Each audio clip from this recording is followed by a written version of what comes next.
New York has been losing millions of dollars as a result of retail theft. There's three. Yeah, look at All three in a row. Target closing stores down 13. Walgreens 200. Macy's 125. All right, so I don't know who the government is trying to fool, saying that inflation is starting to go down while job creation is going up. Well, we could talk about all the topics that I've previously made videos about on this channel with inflation, car payments, real estate, insurance, but now it's really starting to affect the retail sector. Now, I don't 100% contribute the closing of a ton of retail stores just to inflation and the economy and the downturn that we're in right now, but it definitely played a major role. At least in my mind, there are three different reasons, and the first one is pretty straightforward. Less people are going to brick and mortar stores and more people are buying stuff online. Virtually everybody just buys stuff off of Amazon and Walmart.com now. So there's a lot of these stores that have become obsolete. However, the other two issues we are going to see some videos and talk about in this video, and that is due to the bad economy and inflation and the downturn of the market. And the third one is just straight up theft that's been happening all over the country. So we got a lot of stuff to show you, including my own personal experiences. So leave your comments down below. I'll pick some of them out for the next video, but we'll just get into the first clip right here. I hope you guys got the memo. Target closing stores down 13. Walgreens 200. Macy's 125. Starbucks 400 stores. Bath & Beyond 150 stores. Victoria's Secret 50 stores. Kohl's 27 stores. American Eagle 250 stores.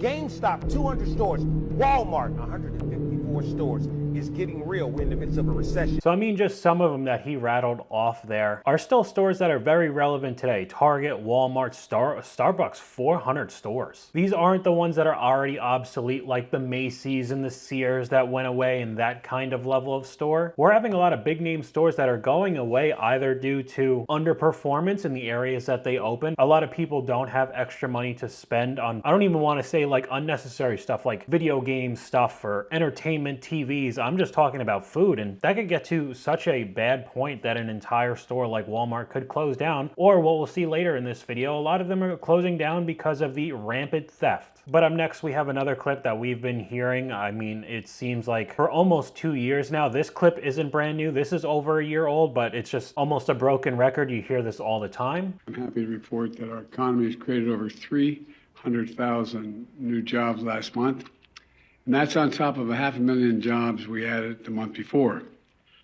Because of our economic plan, unemployment has been below 4% for 14 straight months since January 2022. So all you hear nonstop is the government talking about new job creations and low unemployment, and apparently in their mind, as soon as a job's created, it instantly is a good enough job to be able to support your whole family. And a vast majority of the time, it's a job at McDonald's, it's a job at Wendy's, absolute base, no skill jobs, which isn't nothing, all right? It's definitely better than $0 an hour, but it's not nearly enough to be able to survive any of the issues that we've been having over the past couple years, any of the topics that I've talked about on this channel. We're starting to see that middle class is like $100,000 a year now, let alone the $70,000 that they already think is middle class. But then these hundreds of thousands of jobs that are created are the like minimum wage, $15 an hour type of jobs that you can't survive on anyway. And that clip is over a year old. So we're not even talking about any of the stats from 2024 that's gotten even worse. We just have some of them right here. Family Dollar, 600 stores gone, while an additional 370 locations are going to close after the lease expires. Now, a lot of the dollar stores, 99-cent stores, there's a million different names for them, but they're all basically the same store owned by different people, are getting hit the hardest because they're supposed to be the cheapest price. And a majority of the time, these stores are in very low income neighborhoods, and theft around any of these neighborhoods have become so prevalent that all of these stores are shutting down, if not completely going bankrupt. You got 1,000 Family Dollars gone, 300 CVS stores at least in 2024, and then this is a 3-year plan to close 900 stores. Again, almost 1,000 stores there. Express, the clothing brand, which I would assume most of these are in malls. I feel like I've never seen an Express store standalone, but I don't know. They're losing over 100 stores. Rite Aid is closing another 77 stores after closing 150 last year. Here's Macy's closing 50 stores this year. Again, another 3-year plan. I'm guessing they're trying to milk as much revenue as they possibly can if they still have like the lease on the buildings, because they're going to close another 150 over the next 3 years. You have Big Lot closing another 40 stores this year along with 35 last year. And I feel like most people have probably heard already Walgreens is basically all but shutting down. It has been dead for a while now. And I mean, this kind of stuff isn't actually retail right here. This is more food areas, but still. Red Lobster has closed 100 restaurants. They're going bankrupt. Rubio's Coastal Grill, which is a fast food chain over on the West Coast, is going away. You have Applebee's locations shutting down, and this is one of them that would normally be doing well. If you've seen any of my fast food type of videos, a lot of, Five Guys type of locations are doing pretty bad, and Applebee's and Chili's have been doing pretty decent numbers just because of their low prices, but they're still shutting down 46 locations. Boston Market is all but gone as well. I can't remember the last time I've seen a Boston Market. And Mod Pizza is closing many stores, which I've never personally heard of, but I know that it's very similar to a Blaze Pizza type of chain restaurant, and there are many, many more. Now, I thought this clip was kind of funny. I'm just overlaying it. It's just copyrighted music on it, but it says, "Sobbing because my job just texted me saying that our store is permanently closed, and as of today, none of us have jobs." After today, I just realized, okay. So she's not great at making a caption for this, but they can't transfer stores either. But the last sentence, "no longer a Hooters girl." Now, whether or not you have an opinion for her working at Hooters or not, you know that the economy is bad if Hooters locations are shutting down, because I'm pretty sure people don't go to Hooters to get their top tier wings or burgers. So if that's not a sign of a bad economy, I don't really know what is. So at least some of the stuff we've talked about have been a lot of like standalone buildings like the Targets, Applebee's locations, but now we'll get into the many shopping malls that are doing really bad. I mean, so much as to actually close the entire mall. Here's somebody going through a mall that's completely closing down. I'm pretty sure they said in the caption this is actually in Harrisburg. I'm pretty sure that's Pennsylvania. But this is becoming very common all over the country because, I mean, you have 3 different avenues of problems, like I said, and one that is basically inevitable. A lot of people could buy stuff online now. You got like Prime level shipping where it'll be there in a day. You don't have to wait like a week for your pair of pants or whatever you buy online. You obviously have people who don't have excess money anymore, so they're not going to go to a mall and shop and not have anything in mind. They're just going to go walk around stores and buy stuff needlessly. So a lot of people who are still going out to stores have a checklist of exactly what they need, and they go and get it, and then they go right back home. They're not just roaming around a mall seeing what they could buy. And what we'll talk about in a little bit is, of course, the theft, but we have a video from Michael Bordenero showing his local mall and how dead it is back where he used to grow up. There are some businesses that are here, obviously, but they're empty, guys. I mean, you look inside. There's nobody inside these stores. But you see, as cool as it is, there's like nobody in here. They got everything in here. Mini golf, all kinds of games. They have bowling, you name it. But it's empty. Not a single car out there, maybe just one guy. And then this is the empty Anchor store. I don't remember what this used to be. It was just so long ago when I was a kid. The most recent restaurant that's having problems right now is Hooters. Apparently, men don't have the extra money to go in to see some Hooters while having a meal.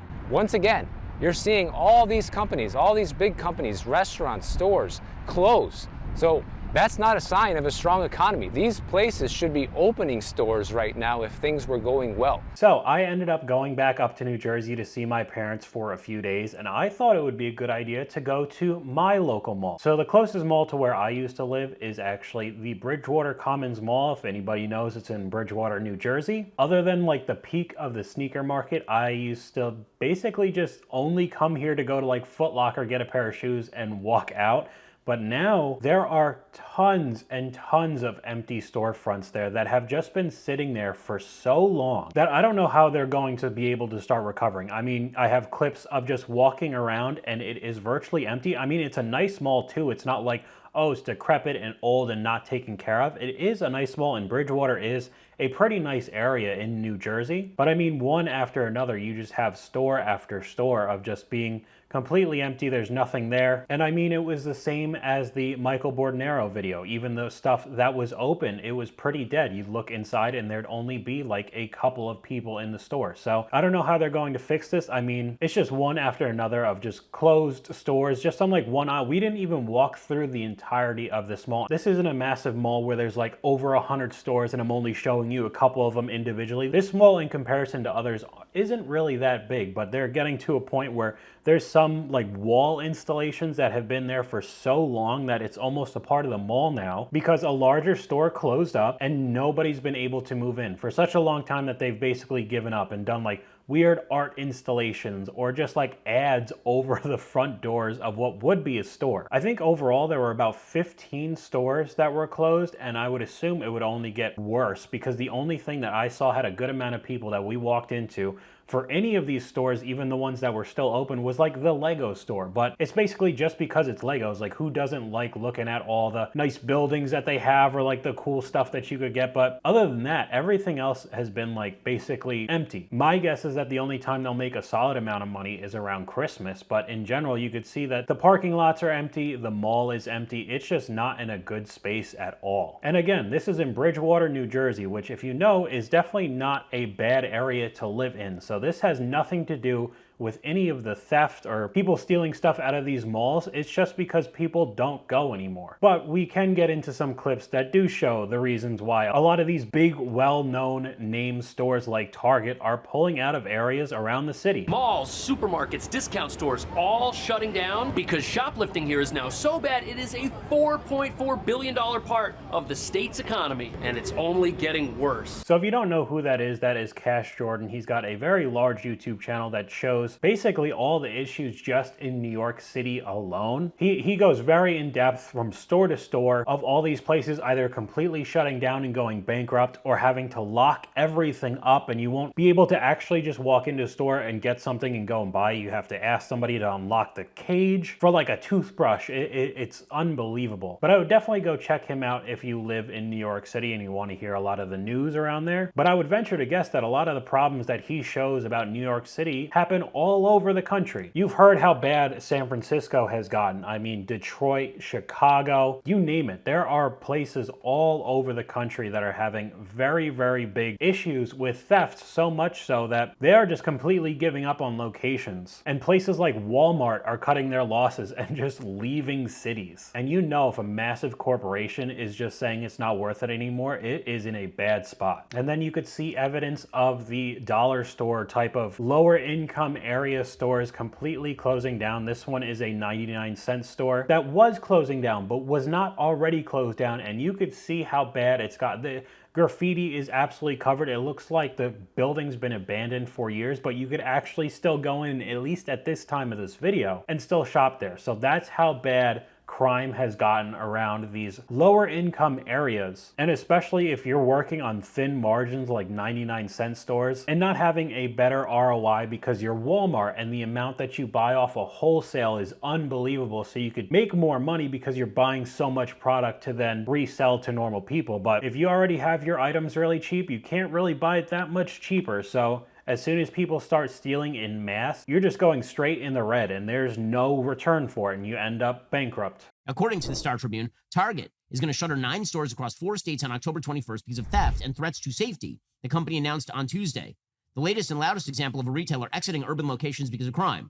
Target said it made the difficult decision to close the stores. They include locations in the Harlem neighborhood of New York City, Seattle, Portland, and the San Francisco Bay Area. Target determined that the theft preventative measures had proved ineffective. The company said it tried adding more security, including third-party guards and using deterrents like locking up merchandise. But the company also said, quote, "We cannot continue operating these stores because theft and organized retail crime are threatening the safety of our team and guests and contributing to unsustainable business performance. We know our stores serve an important role in their communities, but we can only be successful if the working and shopping environment is safe for all. That's insane, by the way. And even though a lot of these clips have just been talking about major cities, I mean, New York, like they said, Portland, California, San Francisco, this is starting to spread even more because, again, back when I went up to go to New Jersey to see my parents where I used to live, the local Targets and Walmarts where I used to live, which isn't a bad place to live. It's nothing super upper class or anything. Not in the same type of place that I live down here in North Carolina, but it's not like it's dangerous at all, like you think you're gonna walk outside and get stabbed. But now like a massive amount of items are locked up in the local Targets and Walmarts, and that's not just the normal, like, you know, the PlayStation 5s are always locked up in Targets and very expensive electronics. It'll actually just be like food products or like honestly any small item that would be easy to steal that you could just pocket are now locked up even where my parents live now. And we're talking about like 45 minutes outside of New York City, so it's not like they've always been in a neighborhood that's really bad and really dangerous and has a lot of crime, but it's becoming so common now that even the places that used to be pretty safe for retailers are now having to take those measures and lock up tons of items just so they don't take full losses. And I mean, if it just keeps getting worse, it's just a matter of time when those stores also start pulling out of neighborhoods that aren't even that dangerous. So I mean, retail does not look like it's in a good place at all right now. Like I said, you have 3 different issues at hand that's all happening at the exact same time. People buying stuff online, people not having extra money to just go out shopping at malls or normal retail stores for unnecessary items, and the rampant amount of theft. So I don't know what could really be done to fix this. And every couple weeks or months, all you hear is more stores closing down or more theft at this store. And this one's filing for bankruptcy or this one's locking up more items. It does not seem like there's going to be a positive ending to this story. So let me know what you guys think of this video. But hopefully you guys enjoyed. If you did, please leave a like and I'll talk to you guys later.